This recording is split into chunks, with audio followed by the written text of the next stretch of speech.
Right, Shalom. First, I want to give all praises, honor, and glory to Yahweh, Bahasham, Yahushai, Bahasham, Rakah, Kodash. Double honors to the apostles of Great Millstone, and peace and blessings to the elect. Um, there's some more news on NYC becoming a dead zone. Okay, this is from ZeroHedge.com. It says demand is insane. NYC movers turn people away. Suburban and rural housing snagged up as big city COVID exodus accelerates. All right, and what this reminds me of is when you watch the movie The First Purge. All right, that's the title of the movie. I believe it's called The First Purge, which was the last movie of the Purge series they brought out. Before the Purge was commenced, you had a lot of people that were evacuating that landmass. The women, the children. All right, they told them all to evacuate. Okay, so that they wouldn't partake of that purge night. Okay, which is similar. It reminds me of that now because you're having a lot of people move out of New York, New Jersey, and what you're having seen is crime rates are going up. All right, and this place is becoming like a dead zone. Okay, so it says the pandemic-induced summer escape from New York continues at a moment violent crime is on the rise. See, restaurant and public venue closures make the city less appealing. Public transit is reeling in debt, and remote working setups are giving those with means greater mobility. So all the things, and this is downtown. All right, I remember this location here. Now, all the things that made this city the city that never sleeps, those things are taken away. So now this place is going to go to sleep. All right. This place is dead. The things that attracted people to this place are gone. All right. You talk about a moth attracted to a flame, but what happens when the flame is out? Where do you think the moth going to be? You're going to find the next flame. All right. And people are not seeing that flame in this place anymore. Because what? The grinding is coming low. The mirth is ceasing. Okay. All these restrictions, these restaurants, like I just read, they're closing down. Okay, these clubs and all, everything is basically being brought to a halt. And so people are like, nah, it's time to go. Because when you go downtown, everything is so packed, stressful, and crowded that when the little things that keep these people sane, you can speak, are taken away, that place is straight hell. All right, nobody wants to be there.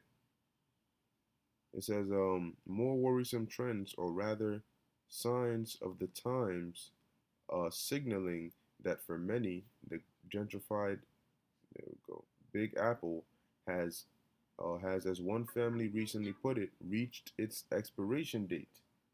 Okay, why? Because this place is through, man, and it's not coming back. The New York you once knew, you go to Manhattan and all this traffic and all that going around, no, that's gone. All right.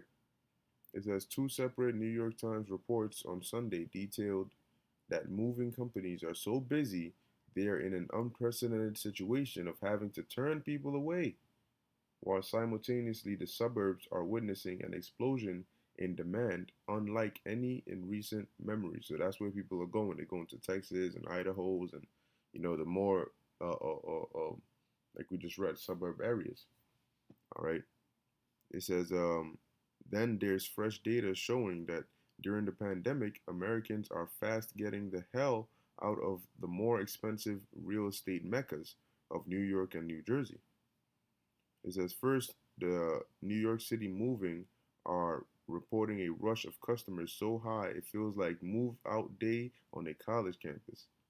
Everybody's trying to get out of here, man. Okay.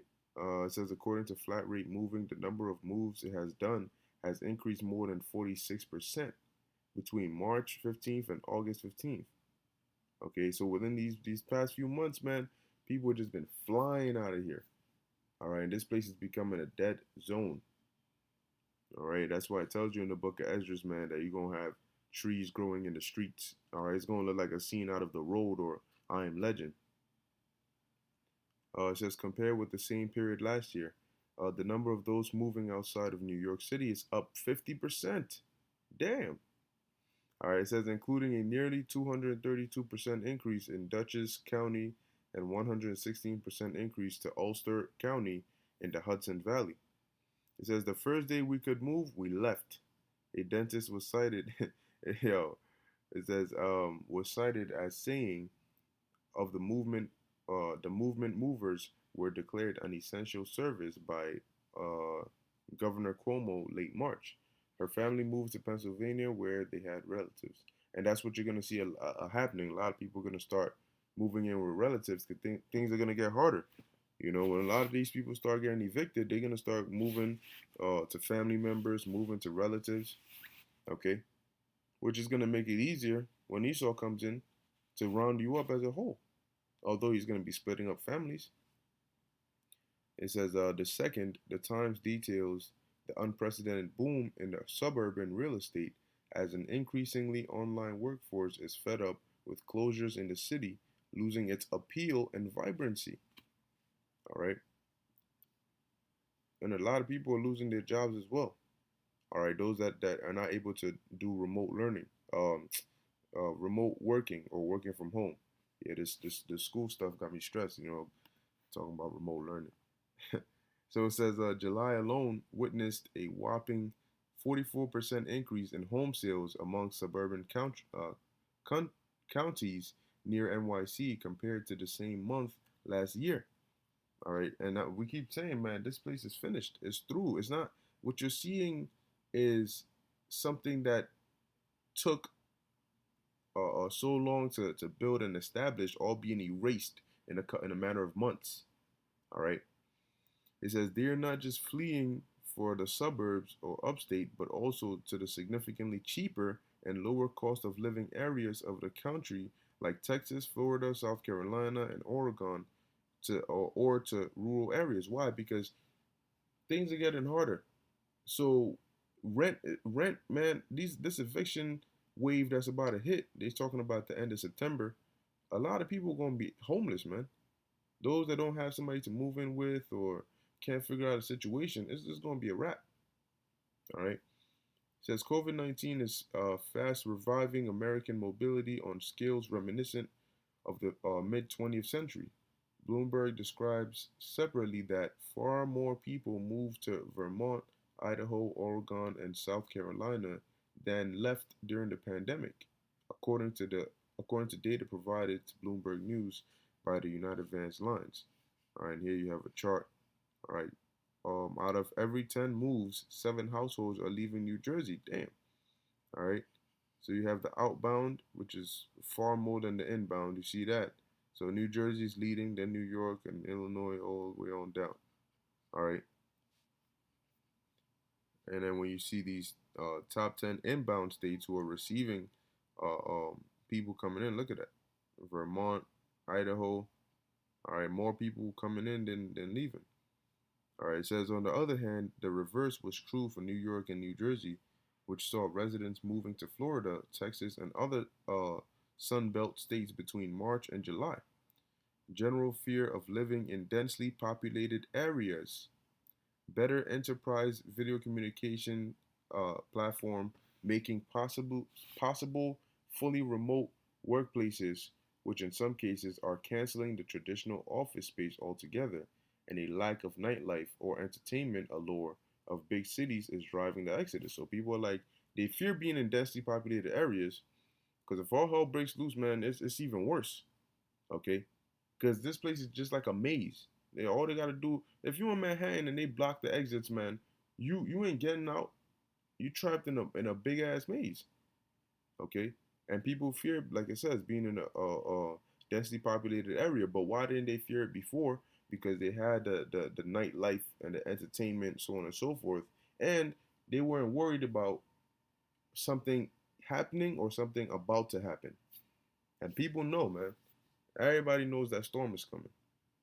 So it says, in addition to the aforementioned states, Illinois, Connecticut, and California, 3 other states with big urban populations were also among those losing out during the pandemic.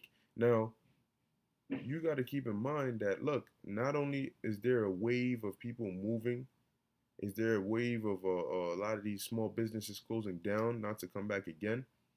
Is there a wave of people losing jobs? You also got civil unrest. You know, basically on the edge of a brewing civil war. All right, between different parties. You have racial tensions, but you also have political tensions. Okay, and we're seeing this months before the election, and you look at how all you've seen is it's escalating and getting more violent. Okay, so how much more for when the election takes place, if it takes place, and they find out who the victor is? It'll be very interesting to see. All right. You have that famine that's on the way. So you have a lot of things. The eviction wave that's about to hit. All right. The vaccine that's about to come on. They about to, so there's a whole lot of things happening at once. But like Yahweh Shai said, these are the beginning of sorrows. Jacob's trouble is going to be just like that. A whole bunch of things happening all at once. No break, just judgment on every corner. And if you're not of the elect, you know you ain't making it out of that. Now this is Second Ezra chapter 16, and I'm gonna start just hit the point, verse 27. It says, so that one man shall desire to see another and to hear his voice. For of a city there shall be 10 left, and two of a field, which shall hide themselves in the thick groves and in the clefts of the rocks. So now you're seeing it starting, but it's gonna get so much worse with all the dead bodies and people dying left and right that there's gonna be so few people left.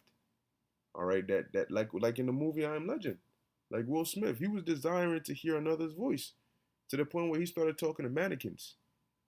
All right, because as humans, you need human interaction to a degree. All right, and I finish it off with this. This is Ecclesiastes 12:3. It says, "In the day when the keepers of the house shall tremble, and they're trembling," it says, "and the strong men shall bow themselves, and the grinders cease." And the grinders are workers. It says, "Cease because they are few, and those that look out the windows be darkened." Now you got to think about it. If there's few workers, okay, and and you can't sustain the business, okay, or things are so bad where you can't pay your workers, so you have to fire some of them. Your business ain't gonna make it because if the supply and demand chain is broken, or is messed up, or is unbalanced, then you looking at your business going under. It says, "And those that look out the windows be darkened, and the doors shall be shut in the streets." Okay, and that's why when you go to certain areas, you'll see that it's boarded, literally boarded, and then with wood.